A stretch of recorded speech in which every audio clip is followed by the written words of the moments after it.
Hello.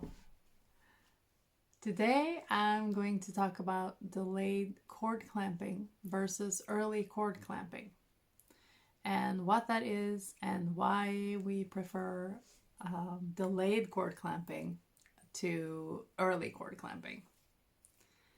So, first we have to understand what's happening in the third stage of labor.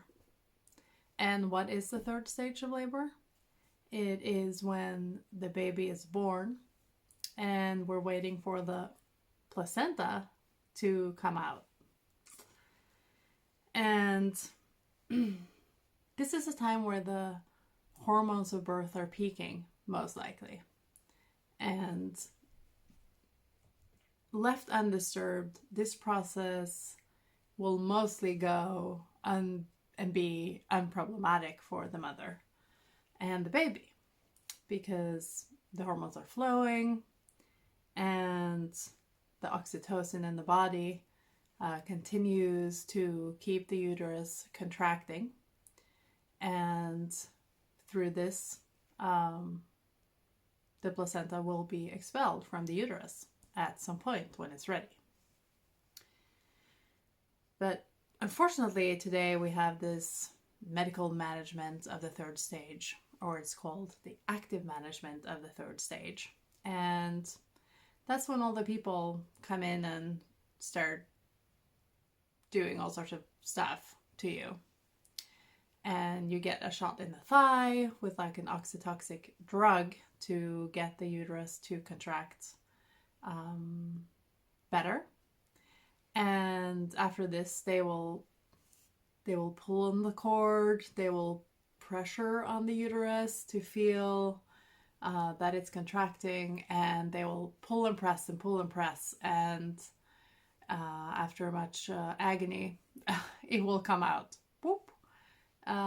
But sometimes it doesn't come out because they do too many things, and there is remains of the placenta inside the uterus. And then everything has been not as intended because they want to do it to prevent postpartum hemorrhage, and then they instead create it, which is interesting.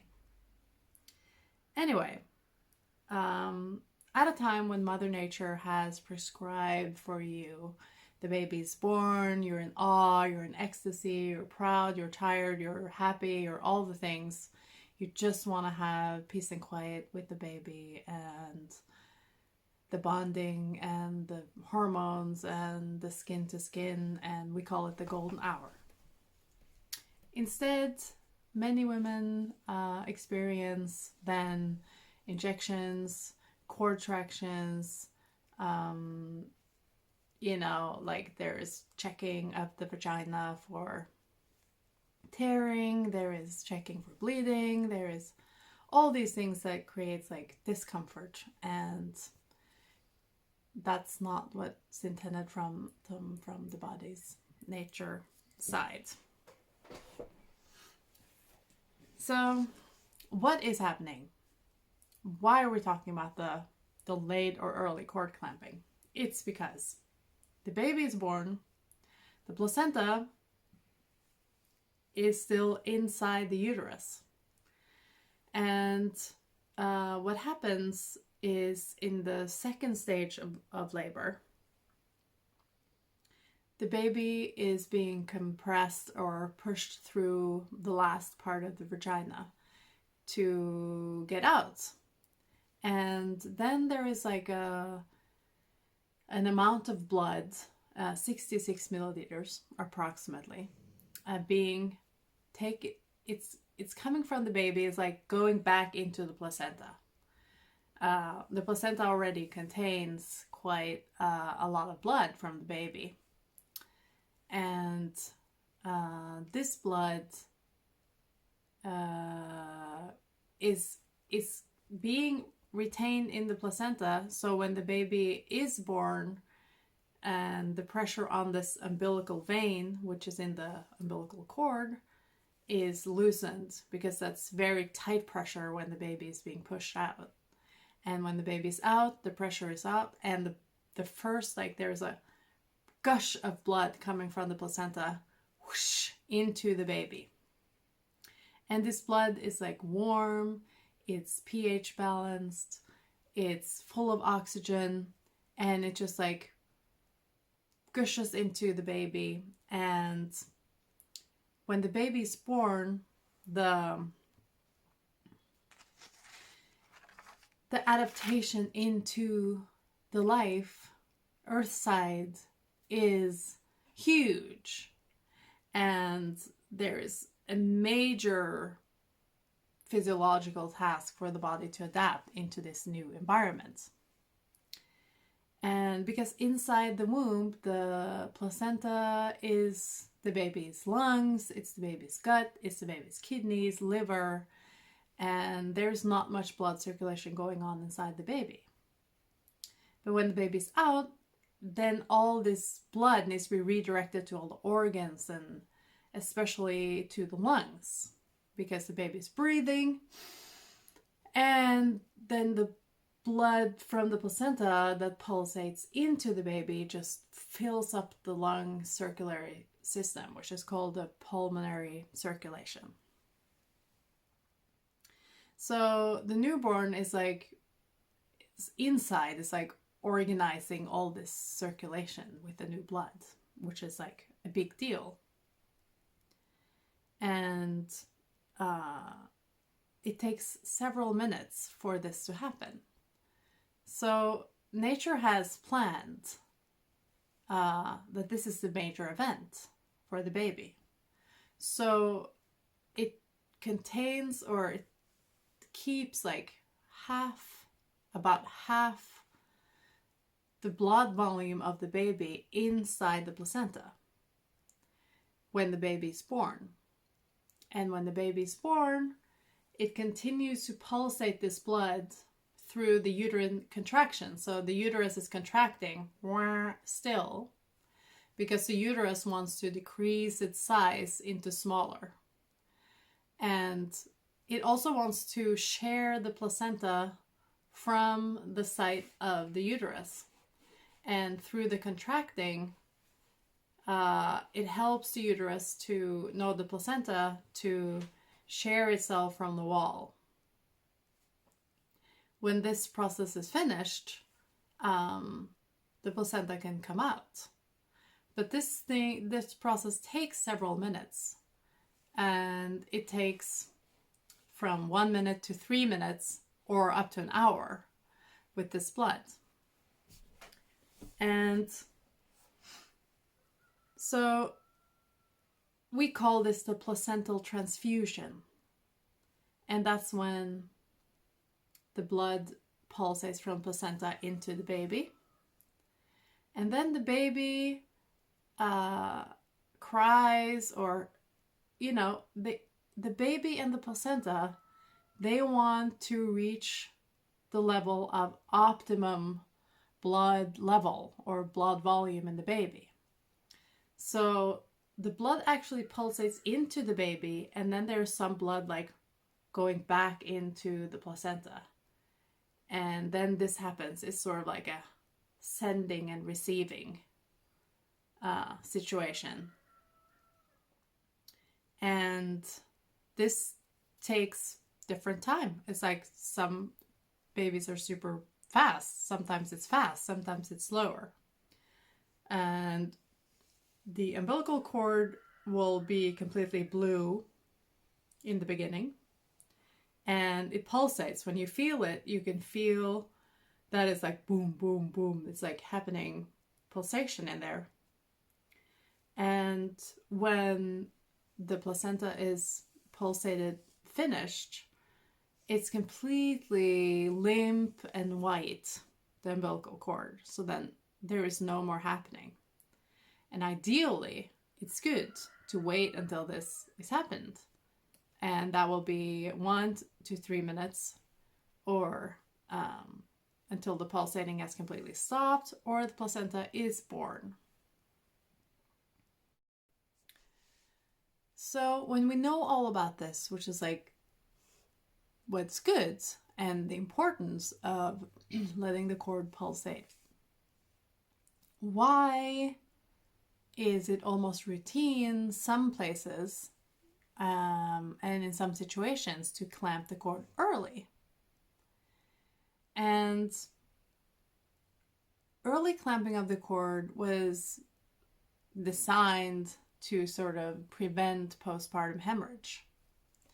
And in caesarean births and premature births, or when the baby needs to be taken away for resuscitation, when the baby is not breathing at birth. But we understand that the baby gets oxygen through the umbilical vein into themselves.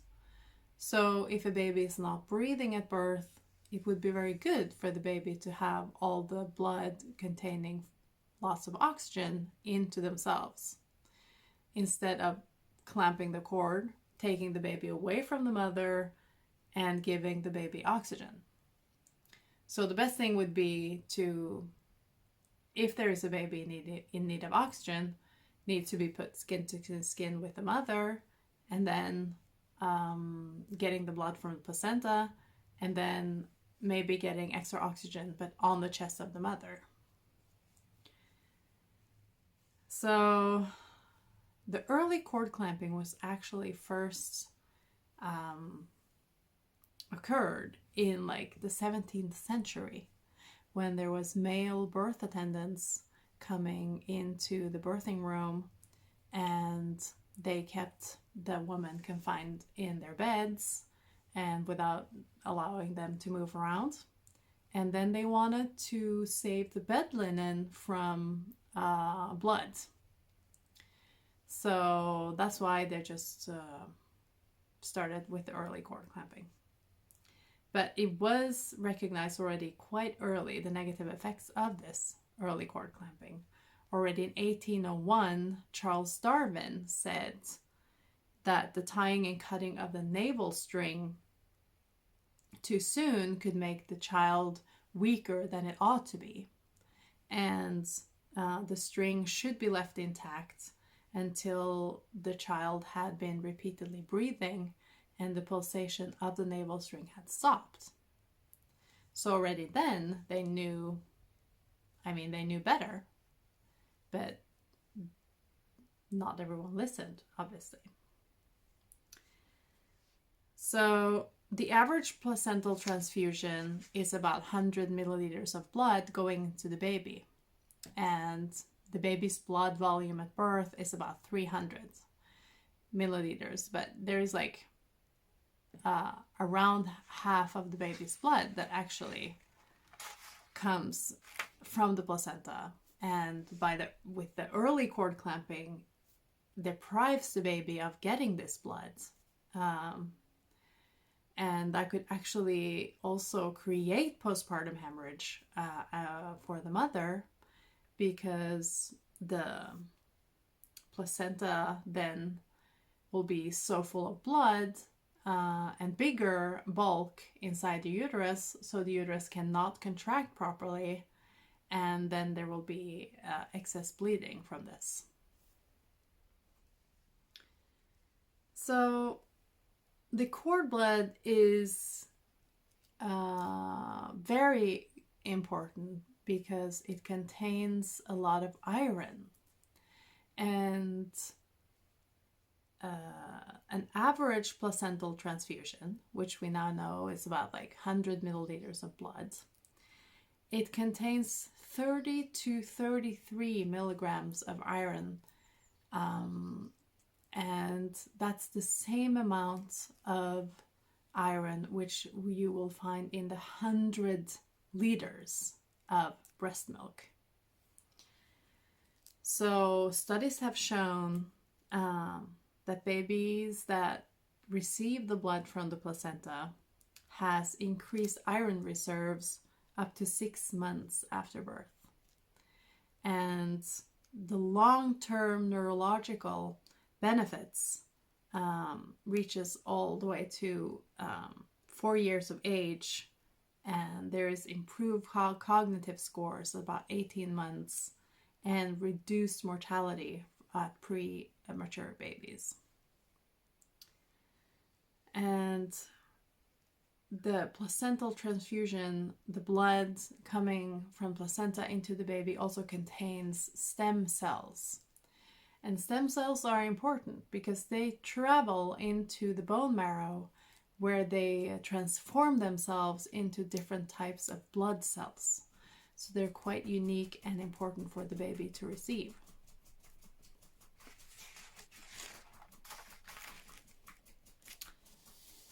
So now we know early cord clamping deprives the baby of lots of blood, important blood, iron-rich blood, and it could also create postpartum hemorrhage and restrict the uterus to contract. And we should know now that the delayed cord clamping is the right thing to do. And there is a lot of benefits to the delayed cord clamping. So if you wait 1 minute or 3 minutes or longer until the cord has stopped pulsating or the placenta has been born, you have a reduced risk of needing a blood transfusion. There is less severe breathing problems. There is better oxygen levels in the baby. And there's indication of better long-term outcomes with less anemia and good cognitive development. There's also a reduced mortality in preterm and premature babies, and there is shown that delayed cord clamping also can protect premature babies from the IVH, the intraventricular hemorrhage, which sometimes occurs in premature babies, which is a bleeding in the brain. So the Cochrane Institute in the UK, they has concluded that delayed cord clamping is advantageous for newborns because of the iron stores. And the American Medical Association has concluded that delayed cord clamping for a minimum of 2 minutes following birth is beneficial for newborns extending into infancy. And the British Medical Journal conclude that there is now considerable evidence that early cord clamping does not benefit mothers and babies, and it may even be harmful, and recommends the delay for 3 minutes of cutting the cord. So, what about delayed cord clamping in caesarean births?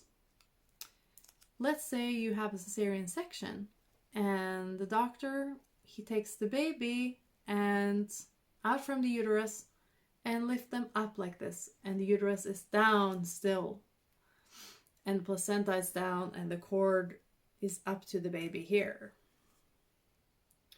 Then the placenta has difficulties of pulsating the blood up here.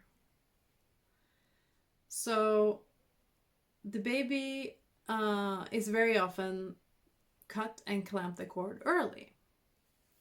And then deprived of all the blood from placenta. So the baby also not squeezed through the vaginal canal, it doesn't get that warm bolus of those like first gush of placental blood that's like sent to the baby like whoosh to perfuse the lungs. So the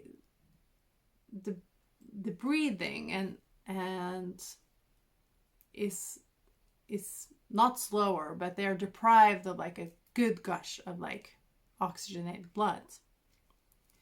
But with the use of like gravity, let's say putting the baby on the mother's thighs, letting the placenta pulsate, or now with these family-centered cesarean births, which is not so many, but it's increasing, put the baby on the mother's chest, let the cord pulsate finish. It will help these babies immensely, especially because avoiding wet lungs, since they're not squeezed through the vaginal canal, and of course very important for premature babies, which definitely need that blood to go into the circulatory system in the lungs to get them breathing better. But most of all, I mean, there's a lot of facts and you know, important stuff going on with the blood and what it contains and why the baby should have it and all of these things. But most of all, I think it's like super important that the mother and baby gets to be in peace after birth, and that the third stage of labor gets to be as undisturbed as needed, because the body had quite a good plan. And if the mother is like undisturbed, the hormones will peak, there is skin to skin happening, there is like breastfeeding happening, and the uterus will continue to contract because of the oxytocin, and with so many wondrous processes happening behind the scene, we should just hold sacred space and let birth unfold as it should. And the placenta will come out when it's ready, and it will be finished pulsating, and the baby will be full of that rich oxygenated blood, and everything is like no stress, and there will be not excessive postpartum hemorrhage, and yeah, it's an important time for bonding. So it's one of my like really important battles, or to inform women about this third stage of labor and how important it is to educate them on the why do we do it, and how, and what's happening, and so they can do and make informed choices about what delayed cord clamping is, and what is the golden hour for them, and how they want to do it.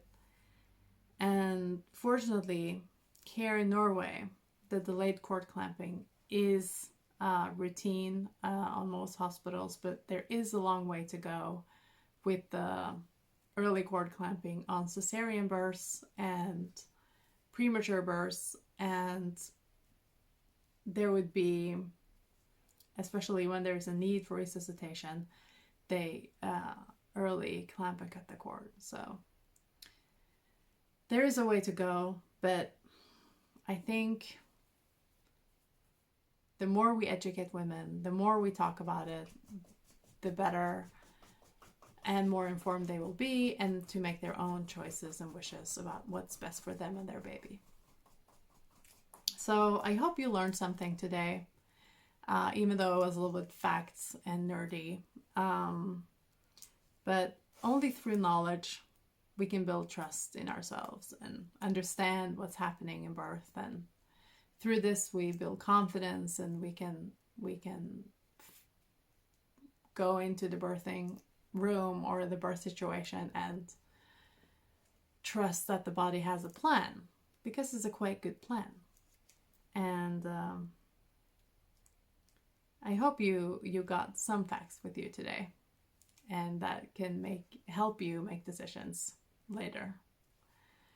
So if you have any questions, you just reach out to me at Harmonisk Fødsel and ask me.